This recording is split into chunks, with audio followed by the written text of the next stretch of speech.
자, 공범과 신분입니다. 1번. 자, 다음 중 옳지 않은 것은 정답은 3번. 1번. 모해할 목적은 단서 조항의 신분 때문에 형의 경중이 달라지는 경우죠. 그래서 목적이 있으면 형이 가중됩니다. 그래서 부진정 신분이라 하죠. 2번. 자, 쭉 맞죠? 쭉 맞고 신분 없는 자가 신분 있는 자와 공모하여 업무상 배임죄를 저질렀다면 그 신분 없는 자에 대하여는 업무상 배임죄가 성립을 한다. 맞습니까? 맞죠? 성립은 여기 성립은 업무상 배임죄가 성립하고 처벌은 단순 배임죄로 처벌을 합니다. 그래서 성립인지 처벌인지를 확실히 구별하셔야 돼요. 3번. 신분으로 형의 경중이 있는 경우 신분 있는 자가 신분 없는 자를 교사하여 죄를 범했을 때에는 31조 1항이 33조 단서에 우선한다. 바뀌었죠? 31조 1항은 교사범 조문이고 33조 단서는 공범과 신분 조항인데 앞뒤가 바뀌었어요. 그래서 33조 단서가 우선하에 적용되기 때문에 신분 있는 교사범은 신분 없는 교사범과 동일한 형으로 처벌되는 것이 아니라 중하게 처벌되죠. 틀렸습니다. 자, 4번은 간접정범 시간에 봤고요. 간접정범이 되는 것이고 공모자는 그 간접정범의 공범이 됩니다. 자, 2번은 좀 어려워요. 좀 어렵고 2번은 그 경찰직만 보세요. 경찰직 중에서 그 경위공채 그리고 경찰 채용 요 두 직렬만 보세요. 승진도 보지 마세요. 승진 이렇게 안 나와요. 그리고 또 어느 직렬이 보시냐면 그 경대 편입 그러니까 경위공채, 경찰 채용, 경대 편입 요 직렬만 준비하시는 분들이 이런 스타일로 나옵니다. 그 외의 직렬은 보지 마세요. 약간 좀 어려워요. 자, 지금 문제가 뭐냐면 견해 1에 합치하는 걸 골라라. 견해 2가 아니고 요 견해 1을 골라라 이겁니다. 그럼 견해 1은 어떤 견해냐? 본문은 진정, 단서는 부진정으로 보는 견해는 통설이죠, 통설. 판례가 아니고 통설, 학설 입장입니다. 자, 그러면 나는 2번은요. 본문은 요 진정 말고 부진정이 들어오죠. 부진정의 성립에 관한 규정이지만 단서는 부진정의 과형에 관한 규정이다. 이것은 판례 입장입니다. 자, 그래서 여기 해설 가보시면 지금 방금 1을 봤죠. 1은 통설이죠. 진정은 본문으로 그쵸? 부진정은 단서로 보는 것이 통설이고 반면에 판례는 같은데 여기 학설과 거의 같은데 부진정을 쪼갭니다. 그래서 부진정의 성립이 본문으로 오고 부진정의 단서가 과형이 단서로 갑니다. 그 아시죠? 그 점만 보시면 되겠다. 그래서 학설과 판례가 갈리는 부분은 여기만 갈립니다. 여기 부진정의 성립 여기서만 갈리고 나머지는 똑같아요. 그런 건 다 기본 강의 때 뗐으니까. 자, 기억을 보겠습니다. 공무원 아닌 자가 공무원을 교사하여 술해죄를 범하게 하였을 때 그건 진정신분범이잖아요. 부진정이 아니고. 진정 같은 경우에는 학설과 판례가 견해가 차이가 없어요. 여기 보세요. 여기 보시면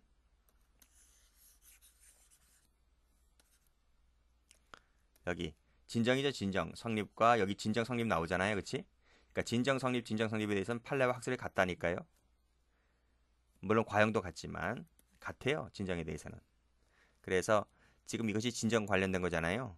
그랬을 때 을은 수뢰죄로 공무원은 수뢰죄로 갑은 즉 공무원 아닌 갑은 그 수뢰죄의 신분을 얻습니다. 수뢰죄 신분. 그래서 수뢰죄가 성립하고 그 죄로 처벌된다. 그래서 이것은 통설과 판례 견해가 같아요.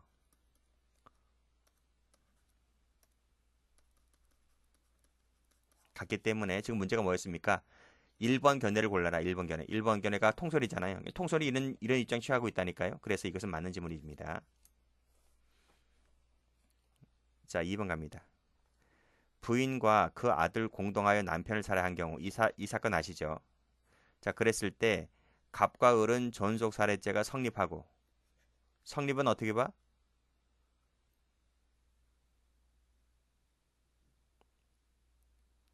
성립한다는 견해는 판례견해 아닌가? 그치? 아니 어떻게 부인이 자기 남편을 죽였는데 어떻게 부인에게 존속살해죄가 성립합니까? 그건 판례견해인데. 그리고 처벌은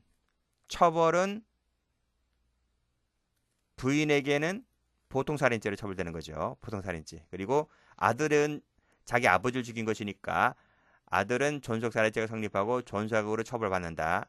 이건 맞죠? 그리고 지금 문제가 되는 것은 아내인데 아내에게 있어서는 성립은 존속으로 보고 처벌은 보통으로 보는 것은 이건 판례 입장입니다.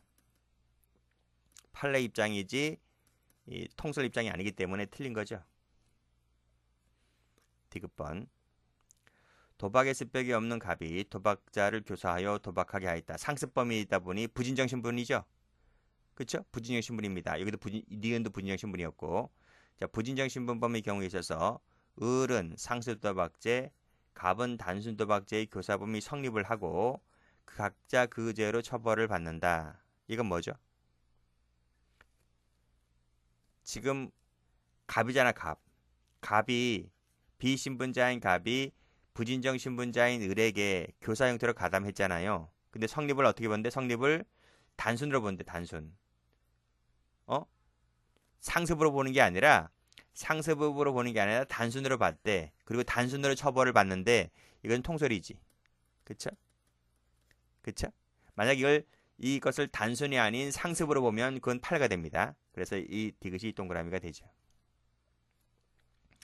업무자 아닌 A의 사무처리자 갑이 업무자라는 신분을 가진 갑의 사무처리자 을을 교사하여 업무상 배임죄를 범하게 하였을 때, 지금 을은 업무상 배임죄, 갑은 업무상 배임죄의 교사가 성립을 하고, 자 전부 다 성립을 업무상으로 본 것은 판례죠. 판례 입장입니다. 그리고 처벌은 단순으로 보았기 때문에 이것은 판례 입장이지 통설 입장이 아니죠. 그래서 지금 1번 학설에 따른 것은 답은 2번이 되겠습니다. 만약에 판례 입장으로 고르라라 그러면 기역, 니은, 리을. 그래서 문제를 이렇게 바꿀 수 있어요. 1번이 아니고 2번. 견해 2번과 관련되어 있는 것은 기역까지네. 기역, 니은, 리을. 이 세 가지는 판례 입장입니다.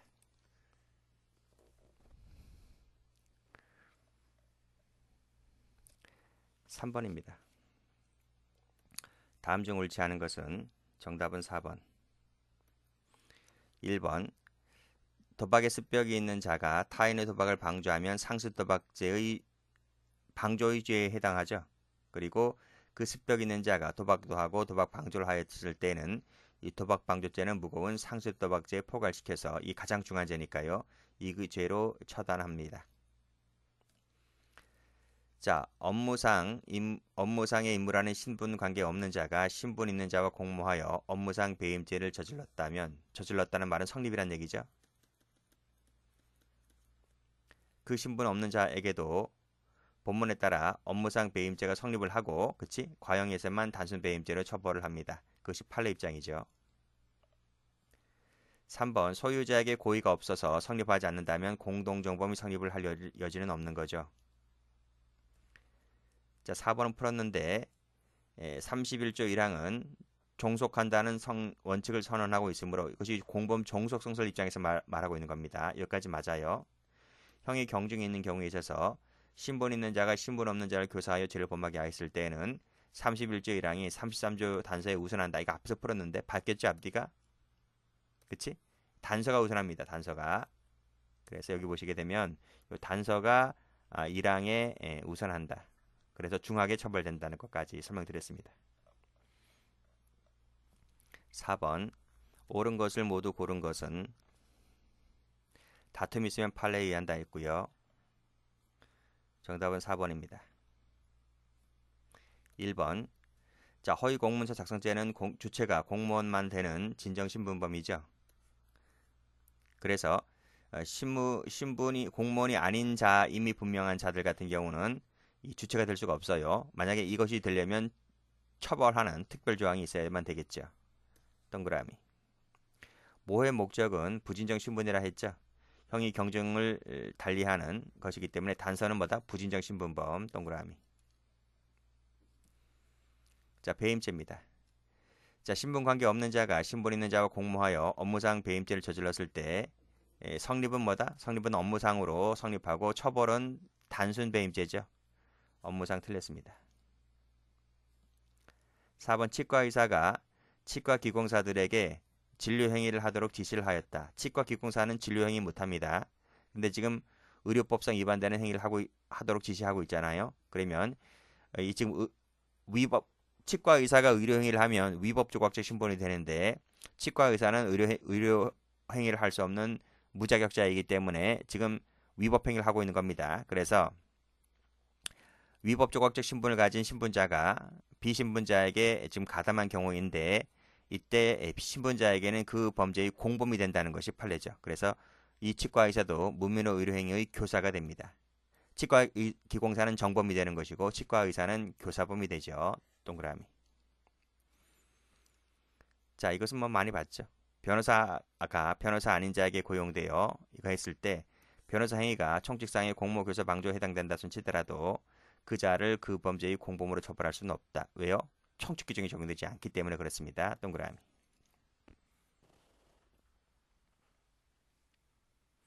5번. 다음 중 옳은 것은 했어요. 정답은 4번. 자, 공무원 아닌 사람이 공무원과 공동가공의사로 뇌물을 받으면 그 공무원 아닌 사람도 뇌물수수죄의 공동정범이 되죠. 틀렸습니다. 제3자 뇌물수수죄 안 됩니다. 누구 사건? 최순실 사건이죠. 그래서 최순실에게 뇌물죄의 공범을 인정했습니다. 자, 이것도 부진정 신분범 관련된 것인데 성립은 업무상 배임죄로 처벌은 단순 배임죄죠. 틀렸습니다. 의사는 무면허 의료행위란 의료법 위반죄로 처벌받지 않나요? 처벌받죠. 그래서 의사가 간호사에게 의료행위를 하도록 하였다면 그 범죄의 교사가 됩니다. 틀렸죠? 정범인 B에게 모해 목적이 없었다 손치더라도 단서에 따라서 피고인을 모해 위증 교사죄로 처벌할 수 있죠. 다음은 6번 문제인데 좀 좋은 문제입니다. 자, 다음 중 옳지 않은 것은 했어요. 정답은 3번인데 자, 가를부터 먼저 봅니다. 전업주부인 갑은 공무원인 남편과 함께 공모하여 뇌물을 받았다. 뇌물은 공무원이란 신분을 가진 진정신분범이잖아요. 그래서 비신분자가 신분자에게 공모 형태로 가담한 것인데 진정신분범이니까 본문이 적용되겠죠. 단서가 아니고요. 자, 그렇다면 자 1번 갑니다. 가 사안에서 갑, 즉 전업주부인 갑에게는 그쵸 본문이 적용되기 때문에 그 전업주부인 갑에게는 신분자의 신분을 얻어오잖아요. 그래서 수뢰죄의 공동정범이 성립하고 그에 따라 처벌받으면 됩니다. 그래서 이건 맞는 지문이죠. 자, 다를 봅니다. 자, 공무원인 갑이 전업주부인 을을 교사해서 뇌물을 받았습니다. 이건 어떻게 되나요? 자, 갑원은 비신분자가 신분자에게 가담한 형태죠. 그건 33조 본문에 따라 처벌되잖아요. 그러면 이것은 신분자가 비신분자에게 가담한 형태인데 이때는 본문이 적용이 안 돼요. 본문에 이런 규정이 없습니다. 그럼 이건 어떤 경우일까요? 이건 뭐 어떤 경우야? 우리 앞에서 배웠잖아요. 간접정범에 해당되는 34조 1항입니다. 따라서 다를 가면 갑은 수뢰죄의 교사가 되는 것이 아니라 간접정범이 됩니다. 몇 조에 따라서? 34조에 따라서. 그럼 을은 어떻게 될까? 을은 도구잖아요. 도구이기 때문에 이 사람은 본문이 적용되어서 수뢰죄가 되는 것이 아니라 약간 학설의 견해 차이가 있는데 이 사람은 수뢰죄가 아니고 불가벌이 됩니다. 물론 이 사람이 알았다면 이 남편이 시키니까 이걸 약간의 고의가 있는 상태에서 했다면 달라질 수는 있겠지만 그건 공범이 되겠죠. 근데 이걸 모른 상태에서 뇌물이라고 하는 것을 모른 상태에서 받았다면 이 사람은 선의 도구이기 때문에 불가벌이 된다는 것이 학설 얘기입니다. 좋은 문제죠. 일단 가하고 다를 비교해 놓았기 때문에. 그럼 나머지 나를 갑니다. 갑은 친구와 함께 공모입니다. 공모 하여 자신의 아버지를 살해를 했다는 거죠. 그치? 이건 어떻게 되겠습니까? 자, 나를 갑니다. 나 산에서 을은 친구잖아요. 본문에 따라 존속이 성립하지만 처벌은 단서가 적용되어서 보통으로 처벌을 받는다. 이거 맞아요, 틀려요? 이 판례가 있는데 판례가 어떤 것이 있습니까? 이거잖아요. 처와 자식이 공동으로 남편을 살해했다고 할 때 그 처에게는 존속이 성립하고, 그치? 처벌은 단서로 한다. 그 말은 비신분자가 신분자에게 가담한 형태인데 그게 공모 형태입니다. 공모 형태. 그쵸? 그런 경우이기 때문에 이렇게 본 판례가 있습니다. 그래서 이것은 맞아요, 틀려요? 이건 맞단 말이죠. 그쵸? 자, 비교할 것이 요 라입니다. 라. 요 나하고 라를 잘 비교하셔야 돼요. 자, 똑같은 사안입니다. 갑은 친구로 하여금 자신의 아버지를 살해하도록 여기는 교사입니다. 차이가 뭐죠? 여기는 공모고요. 여기는 교사 형태입니다. 그럼 이건 어떨 것 같아요? 이거는 2번 같은 법리가 적용되지 않아요. 이것은 신분자가 비신분자에게 야, 너 우리 아버지 좀 죽여줘 라고 가담한 형태입니다. 그때는 본문이 아닌 단서가 적용됩니다. 단서가 적용되어서 책임의 개별화 원칙 때문에 제각각이야. 너 따로 나 따로. 그래서 우리 아버지니까 갑은 자기 아버지니까 존속살해죄가 되는 것이고, 친구 입장에 봤을 때 그건 너네 아버지가 아니고 우리 아버지니까 보통살해죄가 되는 거죠. 책임 개별화 원칙이라는 게 그거야. 너 따로 나 따로. 그래서 이 4번을 가보면 단서가 적용되기 때문에 각각 그래, 너는 갑은 존속이고 나는 보통이라는 겁니다. 성립이 달라요. 개별화 원칙에 따라서. 그렇게 보시면 되겠습니다. 좋은 문제죠? 이해 안 되시는 분들은 기본서 다시 들으시면 됩니다. 자, 여기까지 하는데 7번부터는요. 다음 시간부터는 이것은 전년도 강의로 대체를 하겠습니다. 전년도 교재는 이제 그 해설 강의는 이게 1번 돼 있을 거예요. 1번부터 쭉 나갈 것이지만 새 교재는 7번부터 나갑니다. 번호만 다를 뿐이지 내용은 똑같기 때문에 끝번까지는, 마지막까지는 전년도 강의로 대체를 하겠습니다. 그 점 양해해 주시기 바랍니다.